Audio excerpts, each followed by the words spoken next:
తండ్రికి దూరమైనటువంటి బిడ్డ పరిస్థితి వర్ణనాతీతం. అలాగే దేవునికి దూరం అయిపోయిన జీవితం, అది అనుభవించే క్షోభ అంతా ఇంత కాదు. దేవుణ్ణి ఎరగని వాడికి తెలియక పాపం వేదనను అనుభవిస్తున్నాడు. దేవుని ఎరిగి ఆయన ప్రేమని రుచి చూసి ఆయనలో ఆనందాన్ని అనుభవించి మారు మనసు పొంది బాప్తిస్మం పొంది క్రీస్తు రక్తంలో కడగబడి దేవునికి సమీపంగా బ్రతికి మళ్ళా దూరం అయిపోవటం చాలా బాధాకరం.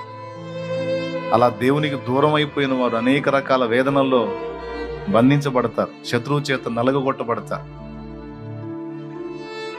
ఒక రకంగా చెప్పాలంటే దేవుని సముఖంలో రాజులాగా, రాజకుమారుడిలాగా, యువరాజులాగా ఉన్న నీ బ్రతుకు దేవునికి దూరమై అంధకారంలో ఉన్నప్పుడు, లోకంలో కలిసినప్పుడు